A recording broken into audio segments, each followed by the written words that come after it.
I'm dumb, and we know that. I thought, we'll play it by ear. I would said play it by year for forever. I was saying play it by year until last year. We're just going to go year to year. Yeah, I thought that makes sense. Year to year, I get it. Okay, yeah, it makes sense, that one. Still makes more sense. I don't know. Play it by year, play it by year. I don't get it. Either way, I was wrong. And that's me struggling with the English language as usual.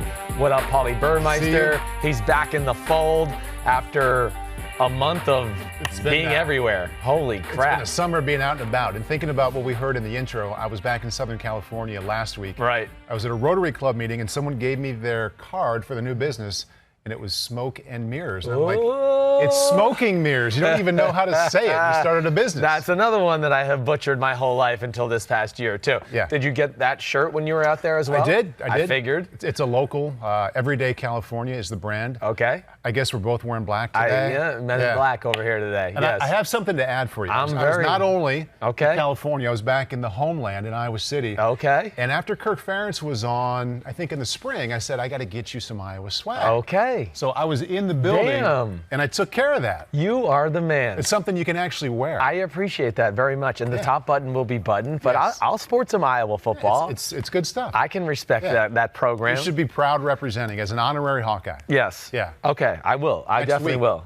Next Tuesday when I'm back, let's both wear Iowa things. I'm not so sure about that. Calm down. Okay, calm down. But maybe I'll get you a Texas shirt at some point, too. Yeah. And we'll call it even. All right? Sounds good. All right. So what else? Everything else good in life? All good. It's nice to be back, settling into football. Yeah. Been out doing some lacrosse, doing some other kind of travel stuff. But being daddy daycare? Yeah, the whole thing. Yeah. Kids need to go back to school. Damn kids. Get back to school. Yes. On one hand, it's nice to have them around. On the other hand, it's like, can next Tuesday get here any quicker? Yeah, right? Is it? Yeah, I know it's coming up. I think Thursday my kids are back, August 29th. Okay. So it'll be good. I know my wife is ready. She's had enough. I'm sure. Yeah. But we got a good podcast today. Listen, there's no major breaking news to talk about right now. So there's nothing we're going to get into that's breaking. Anything prevalent. This preseason doing us no favors. Preseason's not doing any favors, certainly. I mean, the preseason, in my eyes, is almost a dead commodity as we continue to go here into the future of the NFL, just because you can see the good teams, they don't want to play their players. They don't want to show anything. The risk is not worth the reward to them. Just like the Rams, you're seeing the Jaguars, the Eagles, all these teams that the Bears, we put in the Super Bowl conversation. They're all like, we'll just wait to the regular season. We're going to do it that way. I think that the wave of the future is joint practices. Right. You just get more out of it. And I understand it. You can be safer. You can control the variables. It's a controlled environment. Exactly much more. right. Yeah. Trust the coach. You talk about it. You can work on situational football a lot more. You can go to a preseason football game and you go, the coach could go into the game and go, hey, man, if we get a few 4th and shorts, I'm going to go for it tonight because I'd like to see our line. And then you don't get one for 3 weeks. And you go, damn, I never got to really work on it. I never got to get into that. So all those things can be done in joint practices. And, it's hard. It's harder to evaluate teams now in the preseason than ever before. Can evaluate some players, some young guys, maybe a few new free agents, things like that. But as a whole, there's just it's all over the place. No starters playing, nobody game planning. One team does game plan, the other does not, and it's just hard to gauge everything. I used to be a huge fan of the preseason. Did so much work during the draft and free agent season. It was a fun time to get to see everybody. Right. The preseason kind of had an ebb and flow to it. You knew that by the time you got to week 3, most of the teams are going to play their starters, if not all of them, into the third quarter. Right. You get a feel for the scheme or how they're going to attack you. You can't do that anymore. So much has changed in the last 10 years. No, I know. And because of that, we're talking about stories here that are kind of the B-side stories. B-side stories. And as soon as I saw that, I'm like, does anybody have albums anymore anyway? No, do they know what the B-side is? But you were old enough to have them at one point. I think I was the last generation of kids who went to the store and bought the little the 45s. Yes. The singles. Yeah, the 45s. Yeah. That's right, yeah. That was a long time ago. Because you are late 30s, correct? I am. I'll be 39 soon. And that was never part of your world? Never. I was total video cassette, right? That's the cassette player, the Walkman. The Walkman, exactly right. Then I got into the the CD Walkman, which thank God we're done with that. I mean, I think about my times in college. Cumbersome. Well, I'd have like this huge book of CDs in it and I'd be like, oh man, I'd be flipping through pages at a red light. Where the hell is that song? So it's so much easier now. What'd you go with before a game? I was usually some sort of rap motivation type of thing, yes. I mean, it depended on the year or whatever it was. But usually before a game, I was not like in the locker room listening to music. When I got in the locker room, I was kind of wanting to be in my own world, my own place. I didn't need the noise. I felt like you're a quarterback, you're going over things in your head a little bit. But like on the bus ride to the game, I was more times than not rap. Maybe sometimes some like hard-hitting classic rock, maybe sometimes, but mostly rap. So B-side is what we're doing. B-side. Could also be referred to, I learned it as below the fold, but that's a newspaper reference, and we don't really have newspapers that much. No, we shouldn't. So we are basically addressing a series, a list of things here that aren't the headlines, kind of some stories that we think you should be thinking about. They're a little bit off the beaten path, but very important to each team's game. That's exactly right. We some teams, we have boxed ourselves into one theme all the time, and we just talk about it. And I get sick of that, and I try to self-scout thyself, as I always say, to where, let's get into some other really important aspects of that football team instead of just, the quarterback this or the quarterback that or this receiver, and they're exciting. I mean, that's where I think fantasy, that whole world is taken over and all of that. And just so everybody out there knows, just to change the subject, we are going to have Josh Norris on here in a few minutes, too. We got the big effort coming. My father will be talking, and I have no idea where that's going. All right, I think we're going to talk backup quarterbacks, but I'm not sure about that. And then we will get into some fantasy football with Josh Norris shortly after that. But right now we're going to get into some B-side stories, things that are important going around the NFL that are not maybe getting quite the headlines or attention they should be. And let's start just up the road here with the Patriots. And it's fun to talk about the Brady-Belichick thing. And of course, what's Tom going to do without Gronk? But you get beyond that, and something that people's attention should go to in that camp, beyond the quarterback, head coach, and tight end who's not there. What do you find? I think that, yes, I mean, it's Gronkowski, it's Brady, it's Belichick. That's all you ever hear. To me, the thing that goes unnoticed with the New England Patriots, and it drives me crazy sometimes, this is arguably the best secondary in football. I mean, it's certainly in the conversation. I know it's debatable maybe between Jacksonville and, some other teams around the league, but this is one of the key components to this football team over the last few years, to where, hey, if the offense is sputtering and we only score 13 points in the Super Bowl, our defense is good and can stop somebody to 3. And not just any somebody, the team that scored the most points in the NFC. Exactly right. And again, I know the Kansas City Chiefs put up some points in that AFC Championship game, but it was because of 3 or 4 plays. It was no consistency. It was just 2 great players making a play every now and then, where the scheme just, was overcome by Tyreek Hill's speed or Mahomes' arm, where you're just like, holy crap. But the Patriots secondary, when you just really break down, it's just about perfect. They can match up with any wide receiver skill set in the NFL. They have like a starting 5 in basketball. They have guys that can match up with, you got big receivers? Oh, okay. We got Jawan Williams, who we just drafted in the first round, a 6'3" corner. They got the jitterbug types. Okay. We got Jonathan Jones, who can take the slot receivers and follow them all over the field. Stephon Gilmore, it's him or Jalen Ramsey for the best corners in football. It's an unbelievable group, let alone young guys like J.C. Jackson, who contributed the last half of the year last year, who has a chance to be a superstar in this league, and Devin McCourty, who is still one of the best safeties in football. And, and again, not that Brady and Belichick and Gronk and all that they deserve the attention. I understand that. But so much of how they win football games is because of that defense and what they put on that secondary. Like I said, I don't think there's been a team in football the last 3 years that plays more man-to-man. What do they put on that secondary? Yeah, first of all, some of their game plans are unique. Mm-hmm.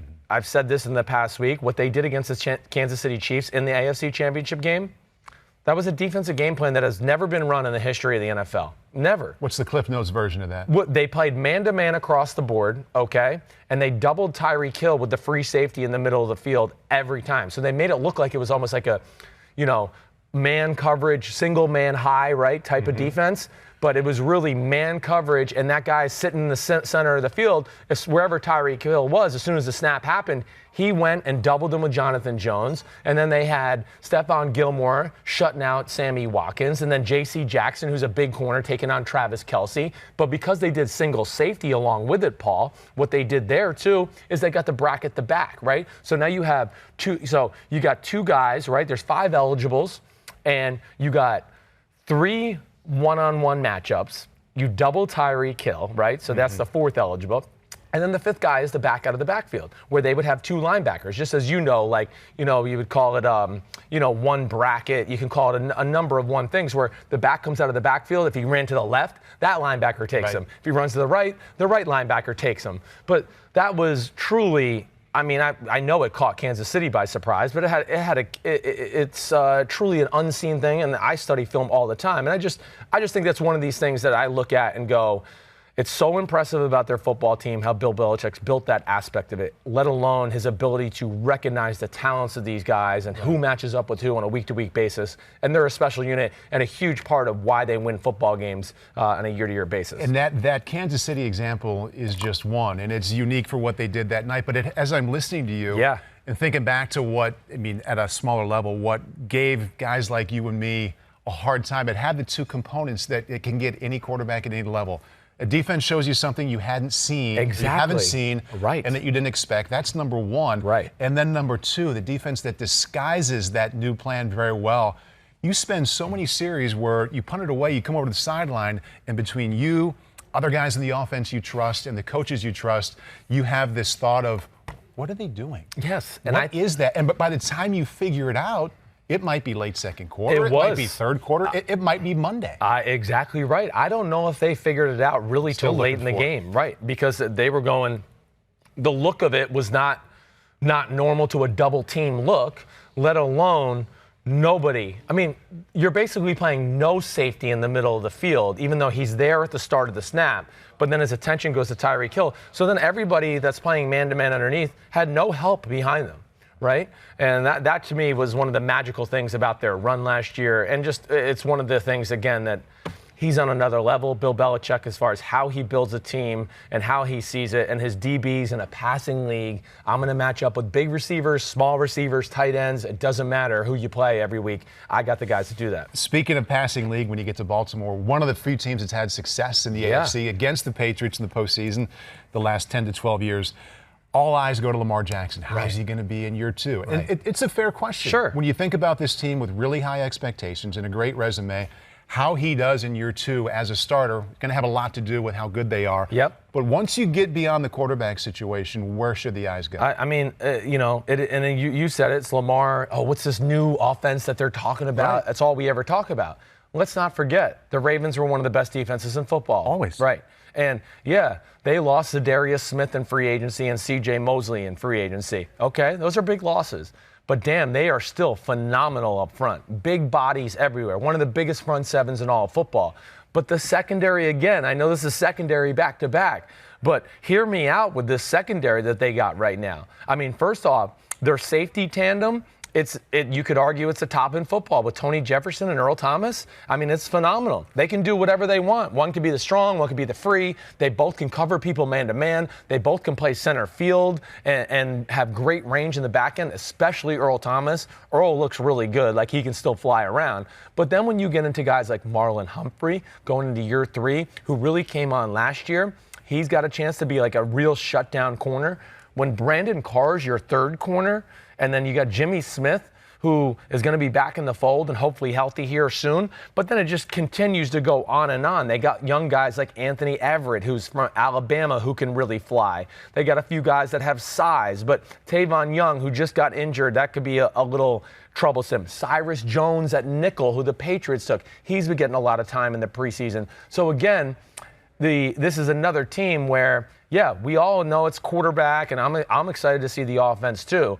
But even if that sputters, this is a team that I don't care. Maybe on a given week, but most weeks the defense is going to keep them in a lot of football games. You say offense sputters in Baltimore. It wouldn't be the first time. Exactly. It's amazing. You go back the last 10 years, I think they've been below 500 one time. And how many times have they had an elite offense? I mean, Joe Flacco really had them going when they won the Super Bowl. Right. And they've toggled between okay and pretty good for a while. Exactly, right. But the defense has carried this team this franchise for a long time. For quite a while. It really is. In Dallas. Yes. I understand the whole, the sexiness of the Zeke Elliott contract. Right. And that, as soon as you exhaust that, you get into Dak Prescott's coming next out too. Right. What about Amari Cooper? So that whole package of conversations with the Cowboys makes sense. Yeah. But I, like a lot of other people, a little bit tired of being stuck there with the Cowboys. Sure, right. Where can we go next? Yeah, I think, okay, and this is less of a positive thing of the other two teams we talked about. And yeah, you're right. All the attention is those three guys and how are they going to keep them all and can they pay them all? Hey, my biggest concern with the Cowboys right now, because Dak Prescott's there right now and Amari Cooper's there. Zeke's the only one not. And hey, Zeke's hard to replace. But I have a huge question mark about Kellen Moore. I do, and that's no disrespect to Kellen Moore, the human being. I know he's a great guy and he works hard at what he does, but here we are talking about all of these things, and I want to go, okay, Kellen Moore, he comes out of Boise State, he goes to the Detroit Lions, right? You know who his offensive coordinator was there? Scott Linehan. Scott Linehan. So then he's there. He has 1 year, I believe, I'm missing with one guy in Detroit. I can't remember, in his last year in Detroit. I can't remember. I'm blanking on the name. I'll get to it in a second. Either way, he then goes, his career's over playing. He goes to Dallas and goes and works for Scott Linehan. So what does he know that Scott Linehan didn't know that was there prior? And he was a player in Dallas as a backup for a while. And stats just saved me there. Joe Lombardi was the name I wanted to come up. He was there as 1 year in Detroit. It didn't really work out, right? So my big thing there is, yes, we can talk about the contracts and the stars and the Zeke thing and all of that. But even if Zeke's there, there's going to be a handful of games during the year where the run game is not going to dominate the other team. And you're going to have to rely on, man, can the Cowboys drop back and dissect people in the pass game? And, you know, it's preseason, so I'm not judging harshly yet, right? Because we're not seeing. I don't know what the total picture is going to look like. But I can tell you that I have huge concerns about it. I really do. Yeah, one, he's never called plays. Two, he's unproven. And three, he doesn't have a vast group of people that he's learned from. In his background of coaching. Yeah. So pull ideas. You know, most really good brains have been with other good brains in football to go, ooh, I like what he did, so I'm going to steal this. Hey, Sean McVay, he was with John Gruden. He went, oh, gosh, I like all this John Gruden. Then he went with Mike Shanahan, and oh, shit, Mike Shanahan. And then Kyle was the OC, and he, oh, God, I'll take from Kyle, and now I'll make my own concoction. And that's really how it almost works with just about every successful coach in football. Sean Payton. Want to go through that? Worked with John Gruden, worked with Bill Parcells, had all these people, these different avenues of thinking and ideas and schemes to where he could put it all together. That's my big question mark about the Dallas Cowboys. I know the players are good. They're going to be a very good football team in a lot of ways. My big thing is when they have to play other good football teams and they can't just physically dominate you, are they going to be able to do enough in the pass game, creative enough, moving up people? And that's a big unknown for me. Well, since the theme of this entire discussion here is B-side, the next arguments here or the next discussions here after the headlines, I'm going to take the B-side of the Kellen Moore thing, and everything you said makes perfect sense. Right. Like, I hadn't thought of it that way. Yeah. And his resume, people he's learned from, is not that vast, and he isn't that old. Let's start, though, at Boise State. Yeah. Dirk Cutter started that system. They were doing some things offensively. Definitely. That a lot of other teams weren't. He started for 4 years. Sure. So I think he gained some pretty good knowledge there. That's fair. He has some experience playing, and granted it's college, but being under center, making decisions that a lot of quarterbacks didn't have when they got to the NFL. Definitely. I think he's precocious in terms of how he approaches the game. Yep. I think his mind and his anticipation were the only reason that he excelled at Boise State. No question, Only reason he stuck around in the NFL where a lot of people thought he wouldn't. And isn't there something to be said for, okay, he doesn't have the resume, he doesn't have the experience of pick an offensive coordinator who's in his 40s, 50s, or 60s. Yeah.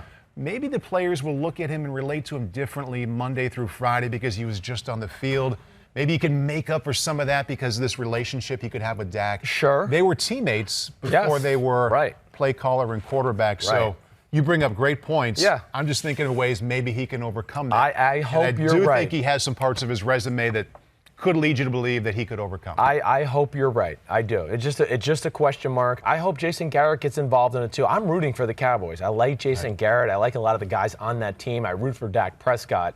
But yes, my question still remains, and that you're right. That's good pushback. I understand. Those are valid points too. And hopefully he can steal some stuff from Dirk Cutter in his years there and just his experience on the field, what works, what doesn't work, what makes a quarterback feel comfortable, what doesn't. Right. Sometimes you don't have to be a magician as an OC. It can come down to just how you sequence your plays, right? Right. How you set it up, how you call the game. Doesn't always have to be like, whoa, look at these formations and these concepts. Some of the best offenses ever are simple, but they just have a formula that works, and I'm rooting for that to happen for him. And he's handpicked by the head coach, Jason Garrett, who I think he called plays until 2013, so he's got some experience he can share with him while he also steps back at times and just overlooks. Yep.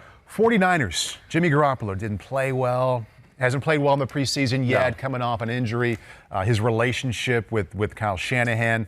Let's get beyond the Jimmy Garoppolo story in San Francisco and get to something else that matters. Yeah, I think my big concern, and I like a lot of the things on the 49ers roster, and ultimately, I guess right where I'm sitting right now, I think Jimmy Garoppolo is going to be okay. I do. I'm not, I don't know where it's all going to go. I'm not saying he's going to hit the first week of the season at MVP form or anything like that, but I'm not.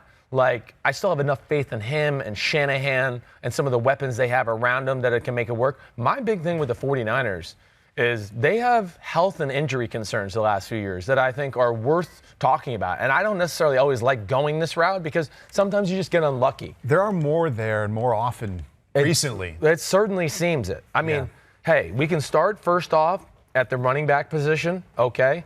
Breida's had injury history, okay? Tevin Coleman's had a number of times where he's been banged up throughout his career. Okay, Dante Pettis, their second-year receiver who performed well for them last year, he got hurt, so he's battling back from injury. You sign Quan Alexander and give him a lot of money. He's coming off an ACL tear and has a PED history. That's always scary to me. Dee Ford has another injury history, hasn't been able to do a lot this training camp as well. Added to the fact the other side of the D-line is Nick Bosa, and he's been a walking injury question himself. Then you get into Richard Sherman, okay, was great. I mean, not great, I'm not going to say great, but he played healthy, and at least he's coming off an Achilles tear 2 years from now at an age where that gets scary, but I'm not totally concerned about him. But guys like Jaquiski Tartt, who have been hurt a lot through their career, Jimmy Ward, who they ask a lot of in the secondary, he's been hurt a lot. They got high hopes for Jason Verrett, who was a first-rounder from the Chargers for a few years ago. He's been nothing but a walking injury. So this team has great potential, but damn, with some of these guys we're talking about, we could get to week 3 or week 4 and go, half the team's gone and they're in deep shit. That's a long list. That's a long list. Everybody's got a couple. Right. I mean, I think you almost hit double digits. It's very close, and it's not like it's like, the backup defensive end or the backup, tackle. It's like these are like, they need to contribute, this group right here. Right. And we didn't even mention Jimmy Garoppolo, who's coming off injury. Right. Right. So that's my number one concern. Is we can talk about Garoppolo and how he's going to look and can he justify his contract. That would just be another concern for me, just from the outside looking in about the 49ers. Yeah, a lot of those injury concerns on defense, and they got to worry about Kyler Murray. Yeah. And Russell Wilson. Right. And everything they're doing. And the Rams. And Jared Goff. Right. So what a downer there for the 49ers. I know. Sorry, my friend Kyle Shanahan. I didn't mean to be Debbie Downer. For all Giants fans wanting to take their attention from the quarterback situation, Eli Manning and Daniel Jones, and divert it somewhere else. Right. At least for a few minutes, if not for a couple days. What advice do you have for them? I think the thing I've been impressed with more than anything with the Giants, and hey, Daniel Jones, it's been great. Eli looks great. And that's all we ever talk about with the Giants. Or we talk about how they're going to replace Odell. Both better than expected. That's a great story. It is. It's a great story. It is. So and far. I understand people locking onto that. But the thing that has really popped to me about the New York Giants through the first 2 weeks of the preseason, and I think this is something I can evaluate a little bit, one of the few things I've been able to really evaluate through the preseason, they're going to be a beast up front. The Giants are not going to be pushed around. Think about what a change that is. I know. First off, Pat Shurmur's an O-line guy. Gettleman believes in big people, okay? They get a guy like Kevin Zeitler at guard, who is still a phenomenal football player. So now you got Will Hernandez at left guard. Halapio at center, who's pretty good. I'm probably mispronouncing his name. Zeitler at right guard. You got Remmers at right tackle, who I'm not sitting here saying is like a franchise guy, but he's good. And then you got Nate Solder on the left, who, he's overpaid, but he's still good. Right. Okay, you got that with Shermer and his ability to scheme people and run. And the play action pass that we've already seen in the preseason with Daniel Jones has hit a number of big plays off of. It's going to be a deadly combination, added to the fact that their defensive front, Paul, it's one of the biggest in football. They are going to be... How big? I mean, they got 3 guys on the defensive line. They're a 3-4 hybrid type of team. If you go B.J. Hill, Dalvin Tomlinson, Dexter Lawrence, you're almost at 1,000 pounds right there with those 3 guys. I mean, Dalvin Tomlinson's around 315, B.J. Hill's around 315, and then big Dexter Lawrence, who's been the best rookie defensive lineman so far, is at 345. He's a huge man. And then you got guys like Lorenzo Carter out of Georgia, who's a huge outside linebacker. He's basically like a big defense end. He's about 265, 260, right in that range. The other side is Kareem Martin, who's a long, praying mantis type outside linebacker, who's, I don't know what Kareem is. Let me just look. I'll tell you. But he's got to be 6'4", 260, something around there, 6'6", 272. Okay? So, damn, he's bigger than I thought he was. I just look at that and go, when you have that, just like we talked about with Baltimore a little bit, nobody's going to just steamroll you. Because, as you know, playing football, and anybody knows out there, when you can win the battle in the trenches, or at least battle to a stalemate, you're going to have chances to win football games. Yeah. And they're going to match up with teams like the Dallas Cowboys week 1. And Dallas is going to go, whether Zeke's back or not, they're going to go, holy shit, I can't move this group. I hope our passing game can work. I hope Kellen Moore can draw up some good crap, right? Bringing that back together. But it's just something that, yes, not a lot of people are talking about, but it just through my evaluation so far has really jumped out to me about the Giants. Well, just listening to you talk about the Giants, I'm kind of taking it beyond just this B-side below the fold argument and advancing it. As you praise the Giants in those 2 very important areas, offensive line, defensive line, how much better they're going to be. Yeah. If Saquon Barkley takes the expected next step, if Eli/Daniel Jones a little bit better than expected. Right. Best team in the NFC East? Best team in the NFC East? No. Yeah. Not going there. I'm not going to give them the edge over the Eagles yet. I thought it might catch you in this wave of enthusiasm. Yeah, no, I'm really enthused. Praising the line. No, I don't look as the Giants as a playoff team. I'm not going to lie to you there, but I think they're a team that can be a real pain in the butt for people and might surprise people that they're still in the conversation late November. If they matter in December, that's I think a win. It's a win. That's a exactly win. Right. I'm with you there all the way. Let's go to Cleveland. Definitely the connection there with the OBJ trade. If I take a list of Browns headlines, and from Baker Mayfield, everything Baker Mayfield, to OBJ, to all the star power, to the fact that they might be playing in January, I push all that off the list. What's your next topic? You said it. It's the star power on both sides of the ball, right? I mean, you even get the defense. Everybody, Myles Garrett. It's Sheldon Richardson, Olivier Vernon. Got Greedy Williams in the second round. Denzel Ward was amazing last year at corner. I have one question about this football team, and nobody's really talked about it. That's their offensive line. And I'm not going to say I'm worried, but it's an unproven commodity. And they gave up Zeitler. They got a guy like Greg Robinson who came in and did some good work for them at left tackle. I mean, up until last year was considered a bust. He was the number 2 pick in the draft for the Rams at one point. So I look at that and go, that is going to be something I'm looking at early on in the year. Because I'm not worried about Odell and Baker and Jarvis Landry and David Njoku and the other studs we mentioned on defense. That's going to be fine. I'm worried about, are they going to protect Baker? Are they going to open up lanes for Nick Chubb, who's a budding superstar at the running back position? Those are really the big questions to me about that offense. There are just some unproven commodities there that, I got to see them line up against the Rams defense and the Jets defense and deal with blitz pickups and things like that, to where I go, okay, the Browns are definitely for real. That's one last little piece of the puzzle that I need to see. Let me make sure I get my dad. Just text him, just so he knows, because we're 8 minutes late. Yep. Okay, they're calling him on. We have one more, right? Or how many? We more? do. Yeah. The Packers. Cool. And with a nod of respect to the Canadian tuxedo that Aaron Rodgers had on yesterday. Did you see it? Oh, yes, strong. I did. That was great. It was strong. With the mustache, it ugly looked strong, okay? That's what that was. That was ugly strong, but when you're an Aaron Rodgers, you can pull that crap off. If you can pull the attention away from all things Aaron Rodgers and the Packers offense and look at the defense for a moment, what's happening there? Yeah, I think that, all we talk about is LaFleur, Rodgers, LaFleur. Oh, the audibles. Can they audible? Can they coexist? Yeah. Can Aaron Rodgers be coached, or is ego going to take over? And, shut up with all that crap. I'm so sick of it. But the one thing everybody's missing is this is a defense this year that has a chance to be I'll go as far as saying they have a chance to be a top 5 defense in football. Wow. Yeah, at the very, It'd be a massive step up. A massive step up. At the very worst, a top 10 defense. I really do look at it that way. And we saw little improvements from them last year, where they were 18th in football last year on the defensive side of the ball. But when you talk about the guy Darnell Savage, who we talked about in the pre-draft process, who everybody's raved about. Aaron Rodgers raved about him to me in person, okay? Adrian Amos at safety. Then you get over to Jair Alexander, one of the great young corners in the sport right now. They got a kid, number 28, undrafted. I'm Anthony Brown on their roster, who's undrafted out of Alabama, ran one of the fastest times at the Combine 2 years ago.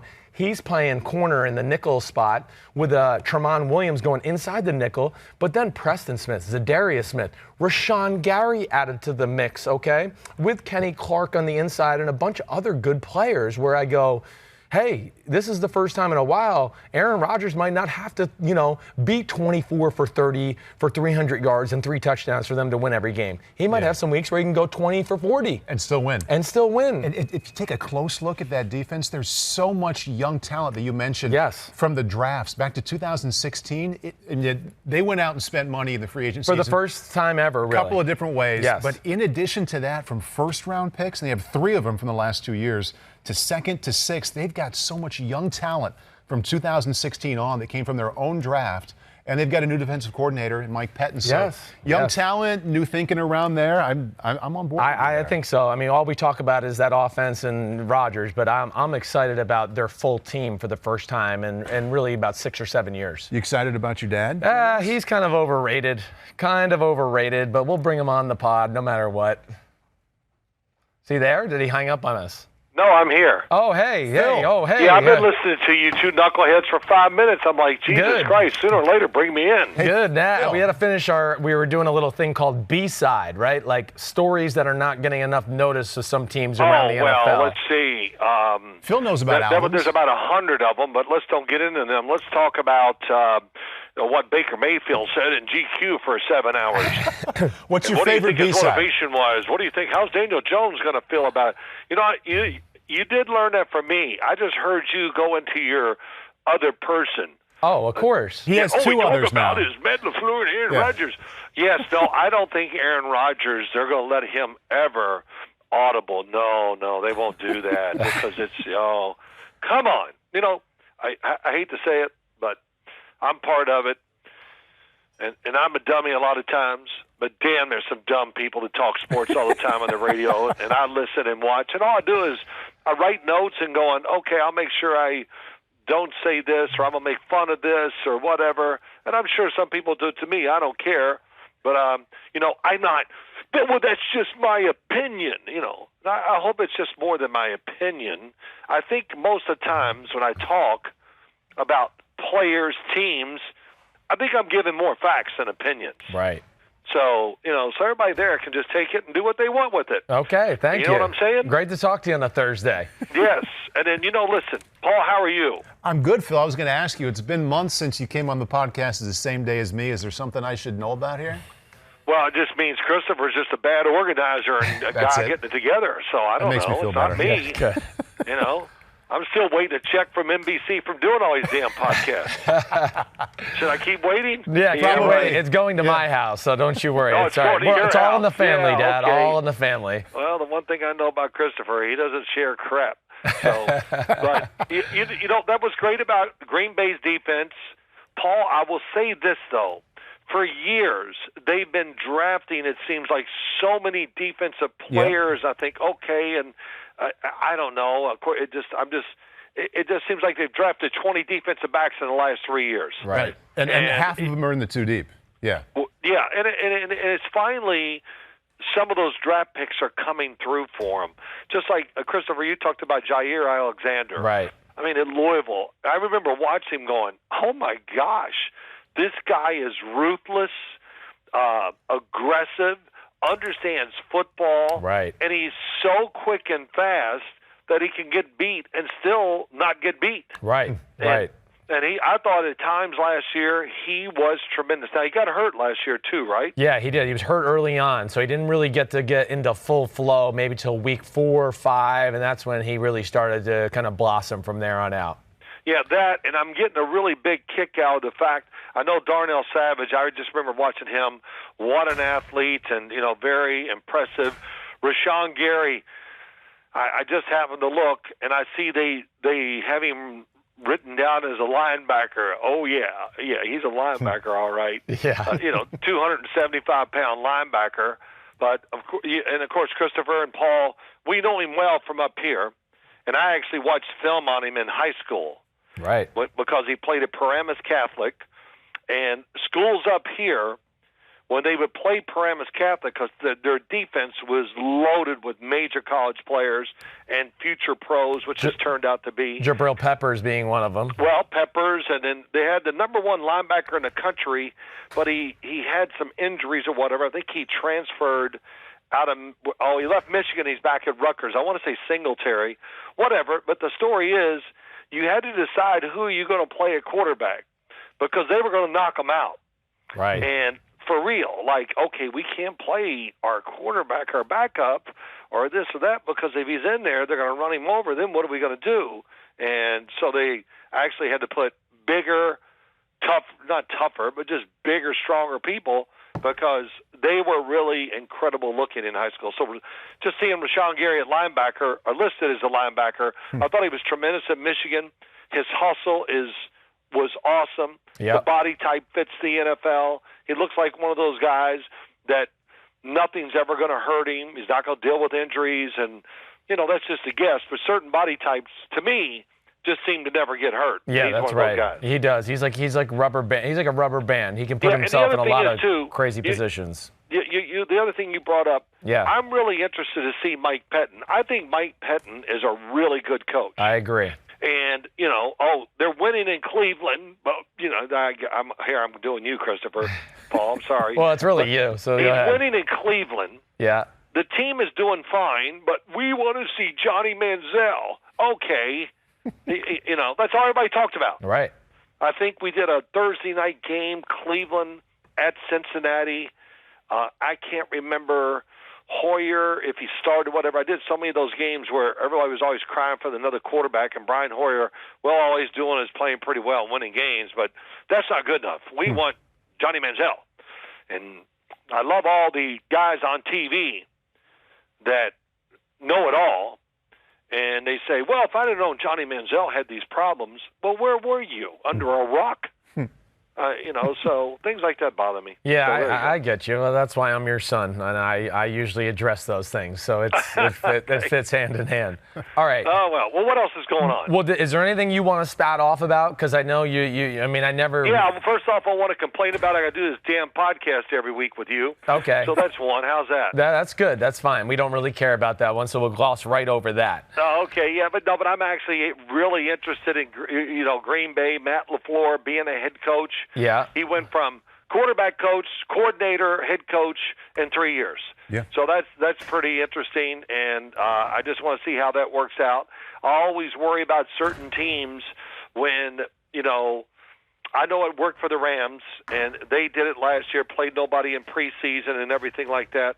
But that still bothers me for some teams. Right. It kind of bothers me a little bit about the Dallas Cowboys. Okay. At least they played Dak Prescott in the game the other day and got him going and stuff like that. So that was better. And, I think the one thing you and I talked about, and Paul, that Christopher and I were talking about just randomly the other day, that it just, I don't know, maybe this year it hit me more than ever, just looking through teams, that some teams drafted a running back, most teams did, some a lot. I don't even know the numbers. Not going to look. Don't care. It just seems like a lot of teams drafted 2. Right. Mm-hmm. And they're just going to load it up back there because you truly can get a free agent running back and, have gold. And we saw it with Philip Lindsay last year. And I don't know what Chris Carson from Seattle, where he was drafted or what. What was he? He's I think a 7th rounder. Late. Was he? Yeah. I don't care. If he was a 2nd rounder, he plays like a high 1st rounder. Right. And, just watching him in the preseason game tonight, I just went, look at him. Yes. I mean, he's Saquon Barkley and Ezekiel Elliott put together. Right. And I like I'm drawing a little blank, the running back from San Diego, Rashad Penny. Rashad Penny, right. Yeah, I liked him coming out. Yeah. But when he comes on the field, he doesn't look like even close to the same as Chris Carson as a running back. I'm with you. I'm a little underwhelmed. I had high hopes for him, but so far I don't know if I'm going to be right about that one. I mean, well, you know what happened? Yeah. Here's what happened. He looked great, all the things, the moves, everything about him. But San Diego, San Diego, what are they called? San Diego State. San Diego State. Yeah. I was getting San Diego where Josh Johnson played. But San Diego State, they were an unbelievable run team with an incredible run scheme, and their offensive line blocked. I don't know who was in charge of the offense or the offensive line, but they were incredible. And so they created little lanes, and he took advantage of it. But it hasn't, of course, I'm disappointed too. I thought he was a 1st-round running back. Right. And it definitely doesn't look like that so far in the NFL. Okay, I want to ask you one thing, because I know you and I have talked about this a little bit over the last 2 weeks, and this is something that bothers me. There's some teams, I think, that have some troubling backup quarterback situations, okay? Well, who are you going to start with? Well, that's what – all right, so I'm going to name all the teams that concern me, okay? And then you just tell me the ones that jump out to you, okay? I'm going to throw out 8 teams here real quick. Wow. And maybe some of them aren't even worth talking about. Like, okay, the Lions. Of course, I'm a little concerned there. The Cowboys, the Bears, the Panthers, the Steelers, the Jags. And then I got a question mark next to the Packers and Falcons, where I'm kind of like, it's not horrible, but I'm not sure I'm sold on it. So which one of those or 2 really jump out to you? Because, I look at the Bears, the Steelers, and the Panthers especially, and the Jags, where I would go, those are upper echelon teams to me right now as far as the future of the NFL this coming year. And I go, if their starters get hurt, they're done. I don't see how it's going to happen. Mm-hmm. And there's that big of a drop-off. You correct me if I'm wrong, or what are your thoughts on it? I like what you're saying. I think right now for the Pittsburgh Steelers, it's Joshua Dobbs. Yes. And I just being honest, I wasn't crazy about him coming out of college. I said, okay, he's a pretty good athlete. I really don't think he's an NFL, starting thrower. I'm not going to say he's whatever. That was my thought. Yeah. And it was really, really terrible when he played his first preseason games. But this year, throwing it much better presence, and it would give me a little more hope. Much more hope than I had before. Of course, Chicago would worry me. Chase Daniels, yes, he's going to be great in preseason. Right. But always I saw him play those 2 games last year, and especially outdoors, you have to worry a lot. You have a Super Bowl team, and if you have to go on the road, maybe go on the road, play in Chicago, or anywhere else that I think the situation's not perfect, he's going to struggle. Right. It's just plain and simple. So those 2, and of course, I'm trying to think of all the teams that bother me. Of course, the Giants are in a good situation. Either the Panthers and Jags were. Well, the Panthers, I don't know who's going to be the backup. The Detroit Lions. That's a problem. If you don't know who it's going to be, to me that true. says it's a problem. I know every quarterback. I think the backup quarterback right now, Tom Savage hurt in Detroit. Yeah. David Fells. Right. Well, that's and Josh Johnson is there now. Of course, I saw that. I mean, that man is. It's amazing, right? He's everywhere. He is. But who was the other team you said before I said Detroit? Well, the Jaguars. I mean, if Nick Foles gets hurt, I just go. Well, it's Gardner Minshew, it looks like exactly, right now. Right. And I just, again, I'm not saying he can't be anything down the line, but we're talking about a rookie, and I don't see how that works. It's an unbelievable drop just in resume. with what Nick Foles has done. Yes. And then this is a Mike Leach quarterback. Right. And there's been so many that were terrific in college that haven't made it in the NFL. So that's what you go to, from a Super Bowl MVP to someone who played at Washington State. Right. Well, yes. Listen, I've watched his preseason games. Look, of course, he knows how to play the position. They get to throw the ball every down of every practice and every game of his year up in Washington State. That helped. That you can see that in it. But there is, Paul, let me ask you, what is his redeeming physical quality that's going to make him successful in the NFL? Yeah, that's right. It's a great point. Paul? Right. I don't know what it is. I mean, he obviously, to be at the places he was in college and to excel at Washington State, he's probably pretty smart, probably pretty accurate. But you talk about a physical quality to play anywhere when it's not perfect, like you mentioned, I don't know what that is. Well, no, because you answered the question. There is not one. His redeeming quality is, of course, his experience, but his brain. You can see that he knows how to play. The one thing they do with Mike Leach, his quarterbacks go through reads really fast. They dump the ball off a lot, so they're great at that. Gardner did it. Luke Falk did it. They read quick, boom, dump. Right. Do you put anything on the fact, Phil, that there's so many, from Cliff Kingsbury to Graham Harrell to Luke Falk, now to Minshew, that were excellent in college week to week but have never really made it in the NFL? Does that matter to you at all when you think about if he can do it in the NFL, that there's been guys like him in the past that haven't done it? No, I judge just the guy for that year, and they all can be different. So I don't ever buy into the fact, Alabama quarterbacks don't succeed in the NFL, so I don't think I'll draft. No, there's going to be a guy. That's what everybody thought about Patrick Mahomes. I mean, I had arguments with, he's at Texas Tech. Kingsbury started to see talent at least, whereas some of these other, what the hell they call that offense? Red Raider. What the hell is that Air Raid? Air Raid. Yeah. Air Raid. At least Kingsbury at A&M recruited guys like Manziel and Kyler Murray, okay, and then had Baker Mayfield at Texas Tech and Mahomes. So at least he sees talent in these other guys that have coached this Air Raid. It's all been, made up crap. It's really just get rid of the ball. We're going to formation you. We're just going to go fast and this and that. And look, not to demean any quarterbacks, but guys that had great college careers and people, they hype them because they win. Oh my God, that drives me crazy. Yeah. You and the great, now we don't have to hear it much anymore. Oh, Patrick Mahomes, how'd it go?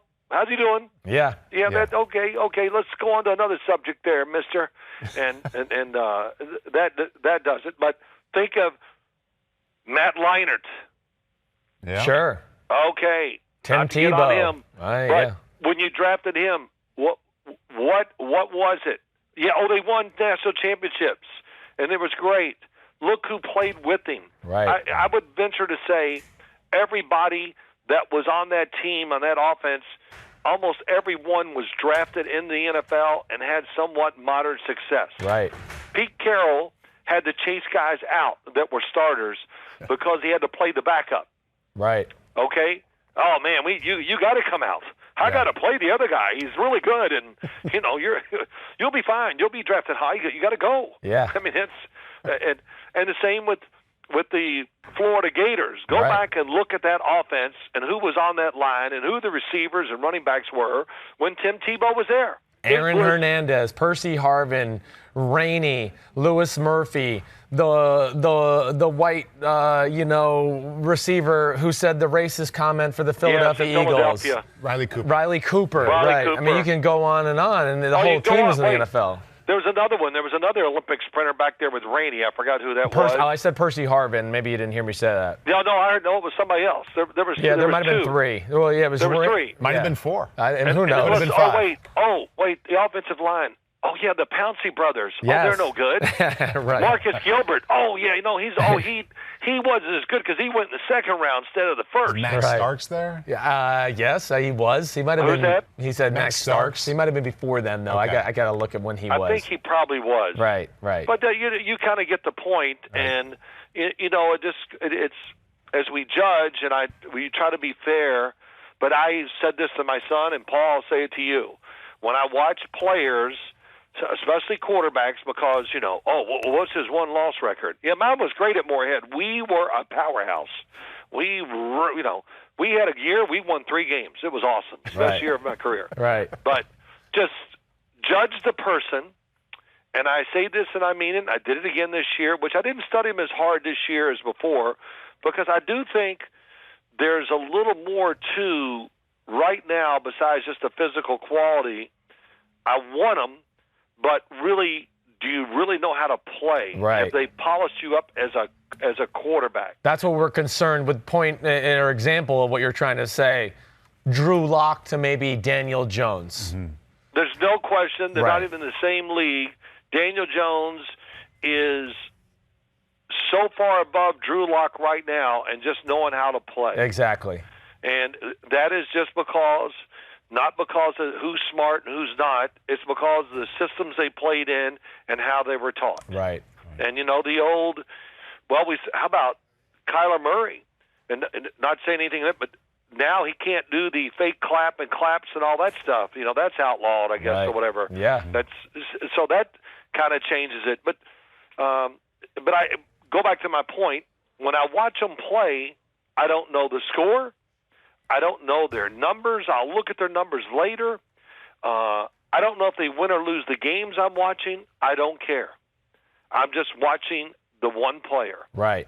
Play by play. Is he doing the right thing? Is he making the right read? Ooh, that's an impressive physical play. That's all you can do. Yes, and of course the other thing, you don't get to know who they are as people, which is a big deal, and you don't get to know what they're teaching them in the system. Right. Like, I'll give you an example. Some teams teach read high to low. Well, there's a lot of teams that teach the opposite, read low to high. Throw to the shortcut quick. Right. Get that 5 yards. Mm-hmm. But, there was a 20-yarder. It's okay. Just get the 5 yard. So that happens too. And the most one important thing, personality, leadership, those, we can't learn that by watching film. Right. And a good example, the greatest example, Baker Mayfield. Yeah. No matter what you thought about him in college, doesn't matter. He is a leader of men, and it's easy for him. Right. And he will keep the troops under control. Yep.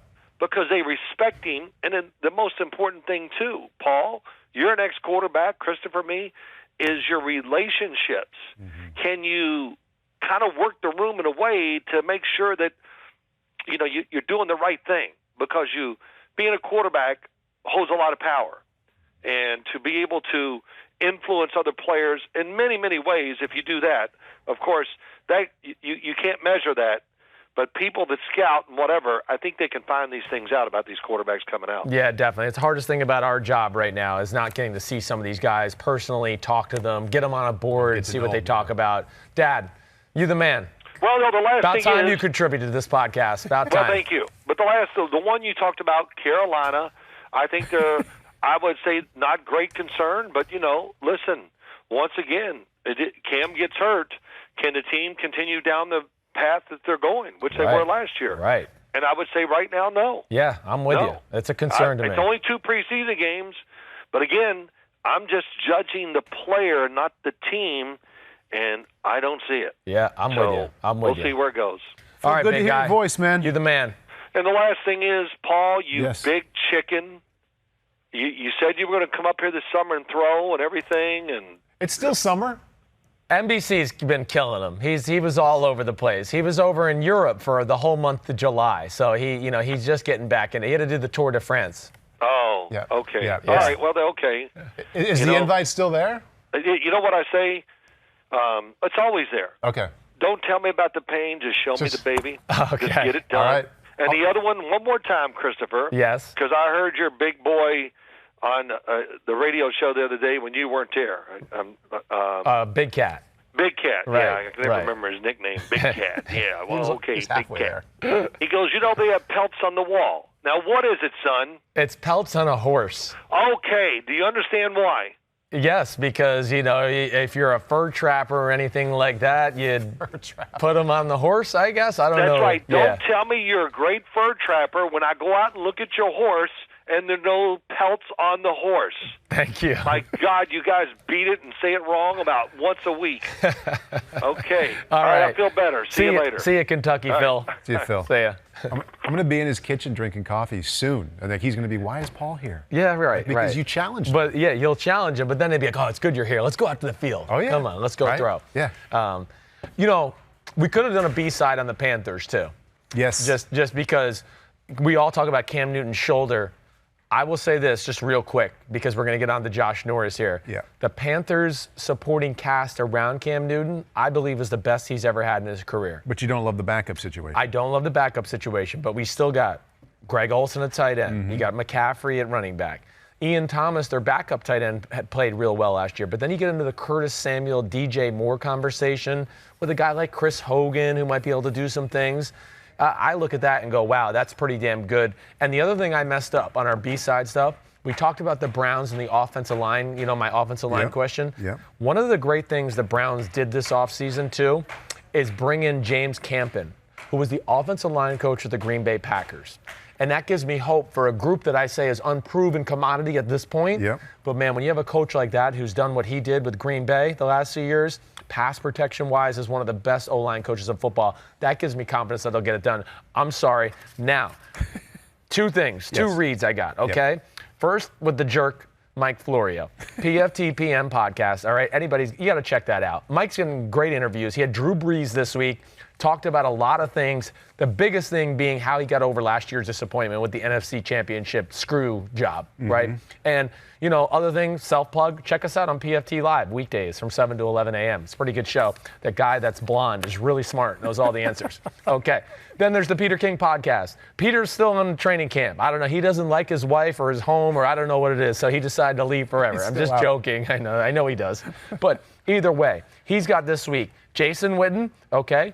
And they discuss his up and down year on Monday Night Football. And Jason Witten's been very honest about it, too, and how he's handled the criticism and all that. And then he talks to Ryan Fitzpatrick, who has a permanent shamrock up his ass. Wherever he goes, he has a chance to start. Doesn't matter who the starter is. So that'll be good, but always check that out. Peter King Training Camp Tour. There's a 2-part special coming up this week, too. Friday at 1 p.m., okay? And then Monday at 12 p.m. on NBC Sports Network. I think that's worth checking out, too. Peter's Training Camp Tour is, for me, a staple of NFL DNA as far as this time of the year. So there's my read, and now we have some fantasy football to get to with Josh Norris. All right, now that's enough reality. Let's get into some fantasy, okay? And when I think fantasy, I think Josh Norris. Of course. Let me tell you. Everyone does. And you look so sexy. He came in with a sweater today, and he changed his shirt. Yeah, I'm blowing you up. He has a well-pressed shirt. Like, it's neatly My gosh, ironed. guys. I watched him come in with a sweater. It's 90 out. I wanted to be 95. what This whole, this is the only show in the Peacock Union that you are able to dress down. And I have not been able to figure this part out. Like, I even brought a T-shirt with me. But maybe I should put it on over this. Like, it just doesn't make any sense to me. Why? Because T-shirt to me is like out walking my dog when I get home at like 7 o'clock at night. Yeah. Like it's tough for me just to do you operate lose this respect way. for this side He's of the basically table? saying you're a dog walker right now. You're a dog walker today. Actually, Paul, this is funny. I was sitting at my desk with a few, important people over there, and we were just talking about how cool you are, Paul. Leaning back, cool. No, jeans, man. low socks, I know. just So a little bit of cool. skin showing. I know. I could never pull He made that all off. that up. He This made is it all me. up. He knows how to kiss ass. This is me. We see that. Yes. You are that quick-minded where that all just came out Of course. of your mouth. Next time, you're not allowed to come on here with a collared shirt. Okay. All right. Unless it's buttoned all the way Or up. if you go buttoned all the way up. I can't. I'll take seeing you in a tank top, too, if you want to do that. Show the guns. At least a shirt that's not ironed. If you think this is pale,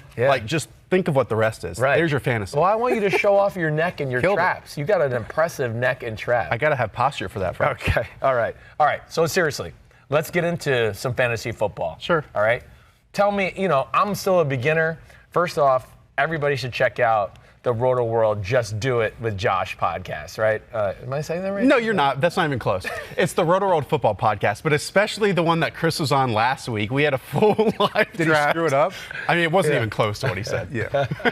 It was great. But we had a full 16-round PPR draft last week. Chris was on the side set with Matt Straub. Yes. We had myself, John Daigle, Roto Pat, Scott Pianowski, Andy Behrens. I great. think you had Was a it your good time. first one? I Was did. it your first? My first time ever being part of a fantasy. Did you prep for it? No, not at all. Not even a little? No, I just went total because they came to me. They told me they're going to come to me after each round. And did you have a chart? What jumps out to you? It was behind us. This amazing setup in the studio in there. Professional, some might say. I learned a lot. I really did. It really was interesting. First of all, there's guys like recall of players and stuff like that. It's like mine, so I respect that. But then there are little nuances about how they go drafting and things, which I've never done fantasy football. I found really cool. So Rotoworld, Josh Norris, pay attention to him. And we got your magazine. Oh, what the hell is your podcast name? The Rotoworld Football Podcast. It's really difficult. Damn. Yeah. Super difficult. Someone said just do it with Josh. Maybe they were trying to mess with me. Maybe that's a future show that I don't even know about yet. Just that do happens it, around here too. The R and the W in the same word, it doesn't come out easy all the time. No. Rotoworld. Oh, trust me, Kristen Coleman knows that I just mush them together. I'm awful at that. But if now is the time for everyone's drafts, this weekend, Labor Day coming up. And so really, if you want to win your league, just download the football podcast. Okay, cool. All right, so you've seen two weeks of preseason football. Yeah. Right? Who do you have to have in your draft? Like you're walking out with these 2 or 3 guys no matter what. The first one, and this is an obvious name, but it's Nick Chubb. And he's going right now is around the running back 8, 15 overall, so right around that second round turn. Right. But I wouldn't be surprised at all if he finishes in that top 5 running back group. And the top 3 is set. It's Alvin Kamara, Christian McCaffrey, Saquon Barkley. Right. Ezekiel Elliott I would put up there if there's a contract situation happening, but right now as that stands. Right. If David Johnson, if I have a pick, back to Chubb, late first round, is he worth a first round pick? To me, he is. And I'm a little bit more confident in Nick Chubb than I am a Le'Veon Bell, than I am a James Conner in some situations. Okay. And that's kind of me shooting for the fences. And I think throughout the theme of this entire conversation, you're going to see that I want to hit home runs with fantasy picks. Right. I also think Nick Chubb. I like Nick Chubb, though. And he's a little bit of a discount right now because people are thinking in the back of their head, okay, Kareem Hunt's Baker, coming back. Jarvis, and Kareem Hunt's coming back in week 10. Right. It doesn't matter. By the time that Kareem Hunt comes back, Nick Chubb might have 1,000 yards. Yeah. And he might have won you 5, 6, 7 weeks of your fantasy season. Agreed. I'm with you. I'm hot on Chubb, too. In reality, not even in fantasy, but I'm hot on him. Yeah. Chris Carson's another Chubb one. gives me a Chubb. I knew that. You knew it. That's why you I even tried to go past that. Did you see that? I cut myself off. I knew that was. Yes, Stop there. Yeah, I know. Sorry. I know you guys talked about the Seattle backfield a little bit last time. Yeah. And earlier today. Chris Carson is someone I'm absolutely exiting with. Rashad Penny, I think the only reason why there's any positivity around him right now is because he went in the first round. Yeah, it looks that way. And Chris Carson was someone that last year finished as a top 5 rusher. He's going as the running back 21 right now, 146 touches still on the table. He's someone that I am. 21? Isn't that wild? Yes. Isn't that wild? You think it's 20 running backs that should go before? No way. Especially with a team that likes to run the football. But the issue with that is Yeah. a lot of times the 18, 16 running backs ahead of him have locked-in workloads. Like they're going to get 200 and 250 touches.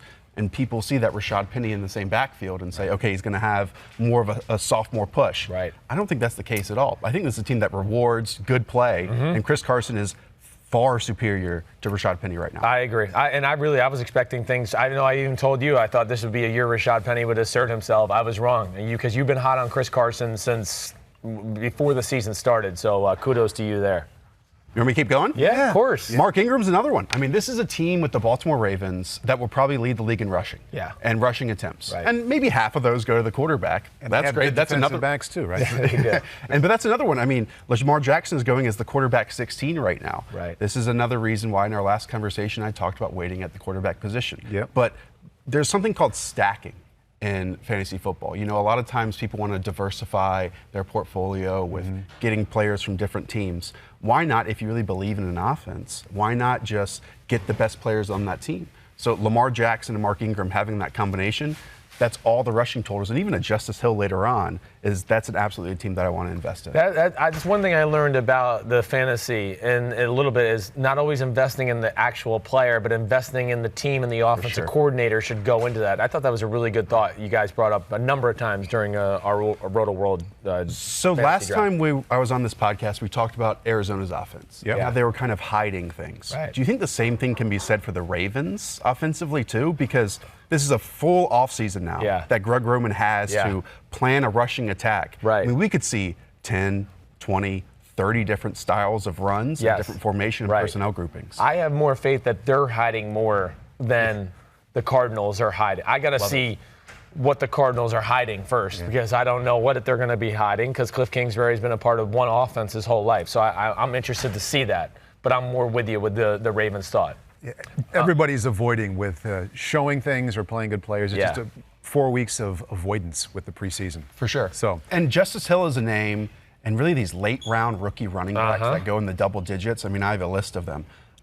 You have Justice Hill, you have Tony Pollard, Darwin Thompson, Alexander Madison. These are all running backs that are 55 or later. Right. But a real edge when you get to fantasy football is to get ahead of the curve on these rookie runners because no one knows anything about them, and they can really win you your entire season. Right. And Justice Hill has some skills that can be an Alvin Kamara type player to Mark Ingram's Mark Ingram. The issue with that is it's not like Drew Brees is at the helm. It's not like Sean Payton's calling the plays. So who knows how much of an impact he can make. But again, he's basically free, is how we call it, at running back 52 right now. We started the show with B-side themes. So the B-side of players I'm exiting my draft with is who are you avoiding? Players to avoid.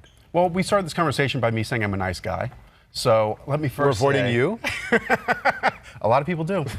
Let me say that I don't hate any of these players. In a right situation, how they fell to me, I would probably want all of them on my team. They're just going too early for me right now. And the first one is Zach Ertz at tight end 3. Surprised to see his name on this For list. sure, and it's not because he's not going to be productive. He's going to be super productive. But last year, he had 44 targets, more than a previous career high. 38 receptions, like 400 more yards than he previously had before that. Last year, he had, let me find this, 156 targets. Nelson Aguilar had 97. They were the only 2 receiving options on that team that played all 16 games. So you would like him on your team if you got him in what round? Probably round 3, but right now he's going 29 overall. Wow. So maybe even round 4, I would take him. He's going as a tight end 3. And I think that the clear tier above him is Travis Kelce, is George Kittle. But we talk about now you have Deshaun Jackson. Now you have Alshon Jeffrey. Now you have J.J. Arcega-Whiteside. Now to me you have maybe Mac Hollins, who was hurt last year, who I think could be maybe a something. top 7 tight end talent. And Dallas Goedert as well on the team. There's just not going to be as funneled of targets towards Zach Ertz's direction. And because of that, there's just going to be natural regression for him. Yeah, that's fair. I would see that too. So last year was a little bit more of an outlier. Injuries, everything played into some of his production. All right, so give me some other ones that just so far here through preseason that you've soured on, where you kind of went into the year going, I like it, and I'm not liking what I see right now. I mean, everyone was amped about the Cleveland Browns and basically trying to exit a draft with as many Cleveland Browns as they could. I'm out in Jarvis Landry as wide receiver 28, 62 overall. I mean, I can ask you both this question. When was the last time Jarvis Landry did not lead his team in targets? Last time, I mean, I don't think that's ever happened in his NFL career, It was just his rookie year. His rookie year, and it was to Mike Wallace. He still had 112 targets at that time. In 2018, Jarvis Landry had 150 targets. The next closest was David Njoku at 88. And you go down the list, and it's like 60, 50 in terms of the gap between the top target getter and then, which is Jarvis Landry, versus the next. We would be shocked, stunned, if Odell Beckham did not lead this team in targets. Correct? Right. So because of that, like, what is Jarvis Landry? He's not going to have that vertical ability that he showed last year, or that usage that he showed last year. He might even be third. I totally agree. Njoku, I mean, Nick Chubb, they're talking about him in the passing game more. I mean, there's a lot of things I'm with you here. And Rashard Higgins is a talented player as well. Jalen Strong's been kind of showing himself out there, So he, again, wide receiver 28, there's a lot of names coming after him that, might be home run shots, and like a Robbie Anderson and a Will Fuller. But I think it's totally fine to take those types when you're weak and not have that kind of consistency that you get from Jarvis Landry, because that's what he is. He's like an average depth of target of 5, 6, 7 yards. You can always find a Trey Quinn. You can always find a Cole Beasley. You've talked about, but Adam Humphries, and fill that need in your roster as well. All right, give me one more. Last one, and then I've had enough. He's into it now. That one draft. Okay. Got him. One more. Derrick Henry. Okay. Derrick Henry's going as running back 20 right now. I think we've all forgotten how much of a headache Derrick Henry is. Completely. He erased our memory at the end of the year. Those final 4 games, he was outstanding. He was seeing like 22 carries, 1 reception per game, over 140 rushing yards. Prior to that, he averaged 11 carries per game, 40 yards per game, and 1 catch per game. We don't also know what this offense is going to be. As a new OC. Possibly different. Derrick Henry's also missed a ton of training camp. And as running back 20, you, in many cases, might take him as your lead ball carrier because of wide receivers you might load up on, tight ends you might load up on. I think the fantasy community and maybe people at this table are forgetting how much of a headache Derrick Henry has been. Yeah, I get you. You're right. I mean, we definitely are. What do you expect from the Titans this year? I kind of liked a little bit what I've seen from the Arthur Smith offense to this point. Yeah. But I would say they're one of like the question marks in football for me because I'm not really sure what they are. I don't know. Because, I mean, defensive line, okay, there's a lot of solid there. They're not going to get production out of the kid they drafted in the first round, Jeffrey Simmons out of Mississippi State. Do they have enough difference makers up front?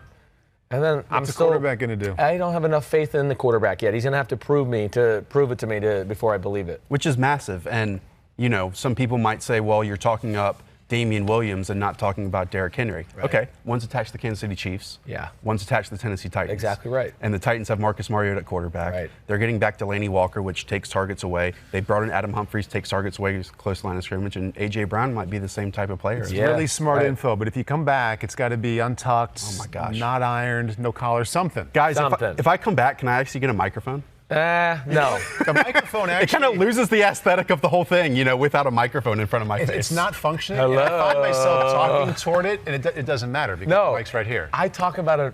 I go into it all the time. Why do I lean in and address you I do it all the time. Yeah. I'm always like, yep. And but we'll share one next time. Yeah, one time. Okay, we'll do that. I can just like hold it up to you. Yes. Yep. Yeah. Okay. And we'll still be able to hear you no matter what. It'll just be felt like a amazing. little dig was necessary. No, well please. done.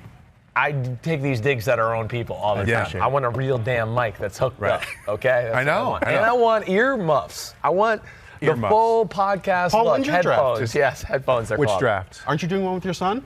I did. We did it. I did advise him to take Carson at running back, and he got him. He felt very happy about that, and I thought, that tip from Josh better work because he will come back to me if it doesn't work and be like, Dad, you texted me in the middle of the draft and said take this guy. So you're gonna get fired. Yeah. You're the man. See you guys. Yeah. Good to so see much. you. Check out Josh Norris all over everything, the Rotoworld podcast. Boom, you got it. I mean, this guy is phenomenal. Just do it with Josh on the Rotoworld podcast. slogan. Yeah.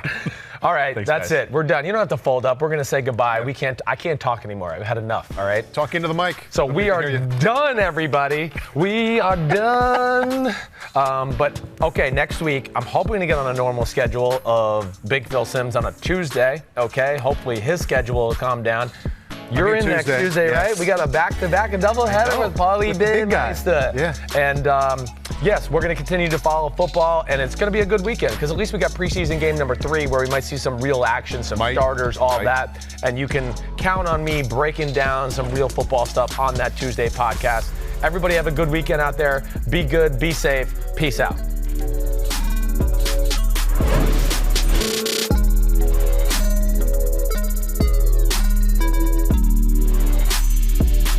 Yo, what's up? Come on, man. Subscribe on YouTube to Chris Simms Unbuttoned podcast. I need you. Please hit the subscribe button, please.